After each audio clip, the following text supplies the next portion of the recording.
Welcome to Bisarthi. My name is Riya Pandey and I'm your business studies educator. And today I'm going to speak about the nature of principles of management. This is chapter 2 for principles of management. So, in this chapter, what we are going to, in this topic, nature of principles of management, what we are going to discuss that these principles of management are the basic truths or the guidelines that help the managers in taking decisions and managing activities effectively and efficiently. So let's just understand the nature or a feature one by one. Okay, so first one is universal applicability. Universal applicability means these principles of management are applicable to all types of organization, whether it is profit organization, non-profit organization, and NGOs and all like that, big business house, non-business, small business, and it applies at all level. You know the levels of management, now top level, middle level, lower level. So these principles of management act is applied in all levels. For example, see, if principle of division of work means dividing the work according to the specialization of the people. See, this is followed by in schools also, in institution also, hospital also, factories also, everywhere this is following this division of work. Because if you are not, if they are not dividing, if the institution is not dividing the work according to your specialization, then how you are going to perform the in a best possible way? Okay, how you are going to perform nicely? You will not perform. Suppose a teacher who is teaching the business studies and commerce, you're sending them to teach science. How can she will teach?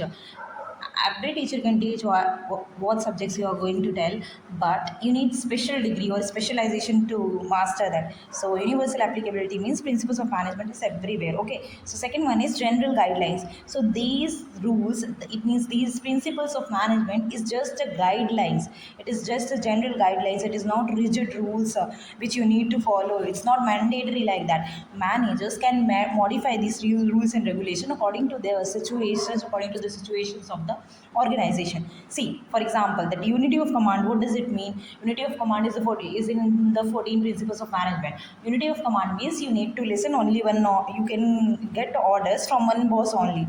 But in some cases, flexibility is there.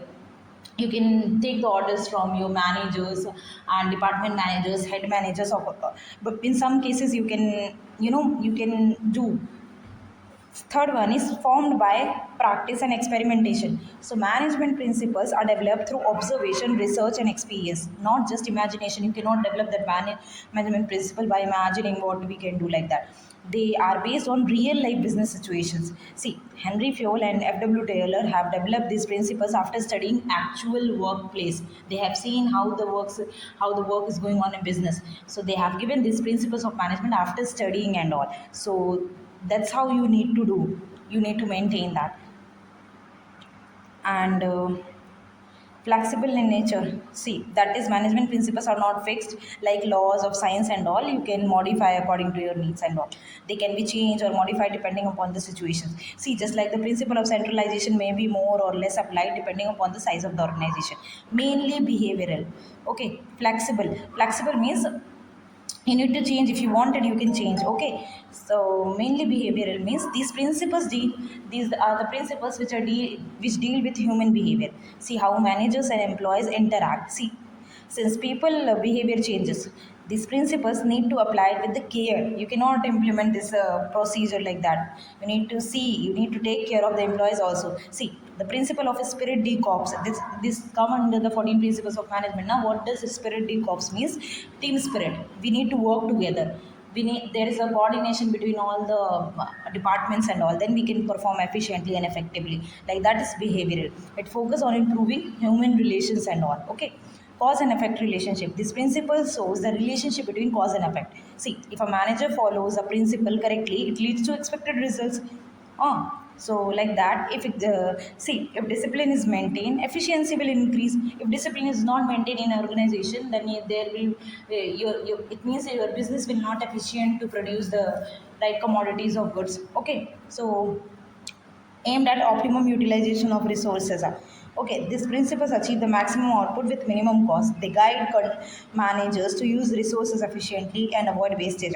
Suppose applying scientific management principles, if you are applying scientific management principles, now your productivity will increase. That's all.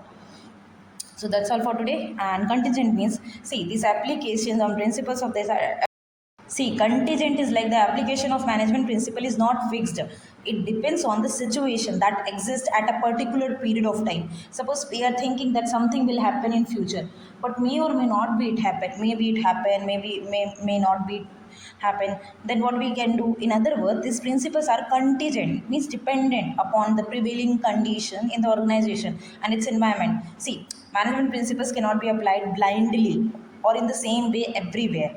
Okay, so in management principles in schools they are following with different rules, different methods. In hospitals they are providing with different methods, and in business they are providing with different methods. So blindly they are not following. Managers may must adjust or modify them according to the needs, timing, or circumstances in the organization. So what works in one situation might not work in other.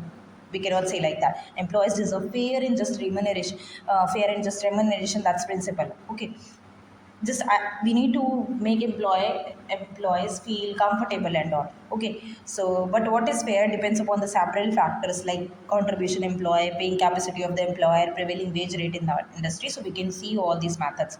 So the way of this principle is applied will change depending upon the situation. That's all for today, and I hope you understood the natures of principles of management. So next video we'll discuss about the scientific principles of management by Taylor. And thank you for watching this video. Stay tuned for the next video and just subscribe my channel.